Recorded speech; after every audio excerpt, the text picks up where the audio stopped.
Hey guys, Spirit of the Law here. As part of our continuing tour through all of the new unique units, this time we're going to be looking at the Rotha.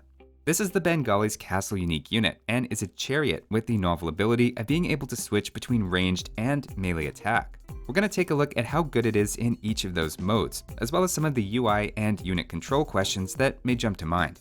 To start with, the unit costs 60 wood and 60 gold, which is quite similar to a Mangudai for example, and a little more than a typical cavalry archer. Looking now at their stats, you can see that while in ranged mode it has 5 base attack, the same as a crossbowman, it has slightly less range. After switching to melee mode, they gain 5 additional attack, putting them on the same level as the knight, though with 1 less pierce armor. In a way, it feels like getting 2 quite powerful Castle Age units combined into one. With all Castle Age upgrades, they're hitting as hard as a crossbowman, but are much more tanky, and you can see they're roughly on par with knights. While remember, you get to pick which of these 2 modes you want them in based on the matchup. Now this may not be a perfect comparison as they're much more costly than crossbows and more difficult to mass, while also missing 1 pierce armor that the knight has, but it does give us a rough sense of their strength.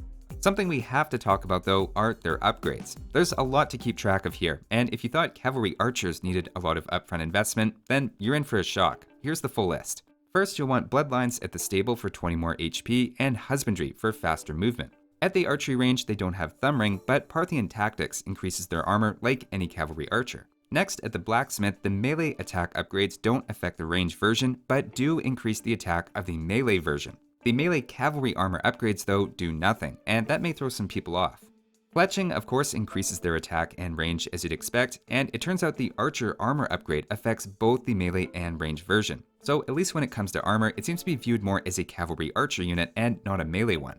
Of course, they also benefit from ballistics and chemistry when in ranged mode, but not in melee. If all of that wasn't enough, at the castle they also have a unique tech to increase their firing rate by 20%, and of course have their elite upgrade as well, which is a little unusual for only costing food and wood. The sum total of all of this is over 1400 wood, 4000 food, and 2400 gold. Of course, most of these techs are useful for other units as well, but that's a big investment if you're switching from infantry or something else unrelated. Once fully upgraded though, you're getting a tankier version of the heavy cavalry archer with much higher HP, while in melee it's basically the equivalent of a fully upgraded cavalier. I want to be careful and not oversell it too much as a damage sponge though, and for example, it's nowhere near as tanky as a war wagon or an elephant archer. Another important aspect is its speed, where it actually falls somewhere between a war wagon and a knight, lagging noticeably behind other cavalry archers. Typically, movement speed is something that units give up with high HP, but combined with their lower range, it makes hit and run a bit trickier than it would be for some other cavalry archer unique units. For a Bengali player though, you really don't have too many fast options, as they're primarily an elephant civ. So in comparison, Rothas are able to at least offer a bit of extra mobility.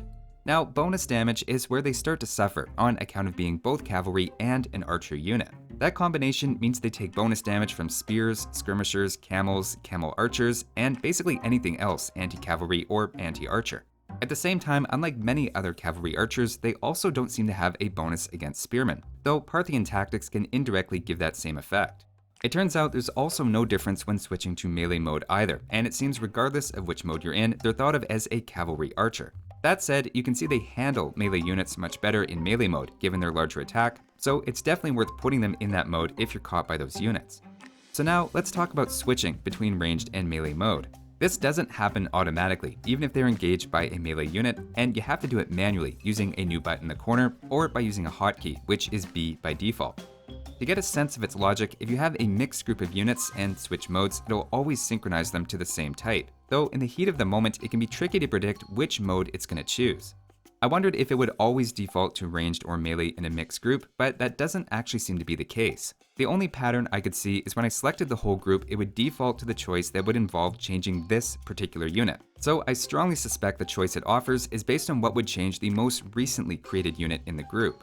In practice, that means the one it's offering is mostly going to appear random, and you'll just have to play around with it until they're all in the mode that you want. In many cases, I'll imagine you have them all on either ranged or melee to deal with whatever particular enemy you're up against. So overall, I expect this is going to be a popular unit. Against Siege, you can switch to melee mode. Against Teutonic Knights, you can switch to ranged, which is something we've never had a unit be able to do before, and makes it seem tricky for at least some civilizations to counter. Combine that with mobility and a relatively cheap cost, and you get a pretty solid all-around unit.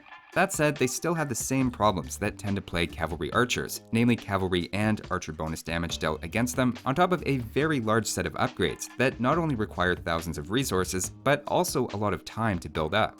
Outside of this, Bengalis are a pretty clear elephant civ though, with a focus on elephant archers and battle elephants. So this unit at least gives them something relatively fast and fun to micro, even if they're not fully upgraded. That'll do it for this one though. Thanks for watching guys, and I'll see you next time.